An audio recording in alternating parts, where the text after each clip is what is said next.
السلام علیکم ورحمۃ اللہ وبرکاتہ۔ ناظرین، آج کی یہ کہانی صرف ایک قصہ نہیں بلکہ ایک عبرت ہے، ایک نصیحت ہے ہر اس انسان کے لیے جو ماں کے مقام کو معمولی سمجھتا ہے۔ یہ کہانی ہے ایک نوجوان کی جو اپنی ماں کا اکلوتا بیٹا تھا۔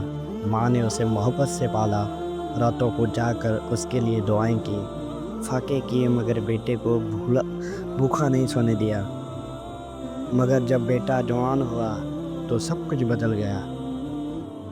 اب وہی بیٹا ماں کی باتوں پر غصہ کرتا، آواز بلند کرتا اور اکثر ماں کو رلا دیتا۔ ماں برداشت کرتی رہی، روز اللہ سے ہدایت کی دعائیں مانگتی رہی۔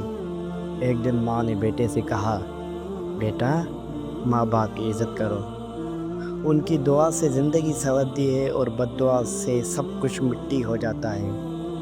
بیٹے نے ہنستے ہوئے کہا، ماں، اب یہ پرانی باتیں مجھے نہ سناؤ، دنیا اب بدل گئی ہے۔ وہ رات آئی جب ماں کی آنکھوں میں آنسو تھے اور دل میں ٹوٹا ہوا صبر۔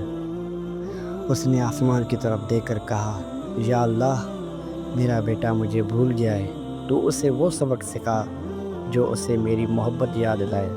چند دن بعد بیٹے کا کاروبار تباہ ہو گیا، دوست ساتھ چھوڑ گئے، صحت بگڑ گئی، اور وہی بیٹا جو کبھی غرور میں جیا کرتا تھا ایک دن مسجد کے صحن میں بیٹھا رو رہا تھا۔ اس نے کہا، یا اللہ، میں نے اپنی ماں کو رلایا اور آج میری زندگی رل گئی۔ وہ گھر واپس آیا، ماں کے قدموں میں گر پڑا۔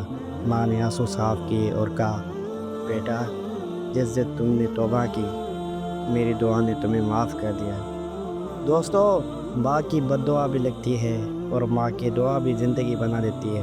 اپنی ماں کی قدر کریں، ان کے قدموں کے نیچے جنت ہے، صرف کاغذوں میں نہیں، حقیقت میں ہے۔ اگر آپ کو یہ کہانی پسند آئی تو اسے ضرور شیئر کریں تاکہ کسی اور بیٹے یا بیٹی کی آنکھ کھل جائے۔ اللہ ہم سب کو والدین کی خدمت کی توفیق دے، آمین۔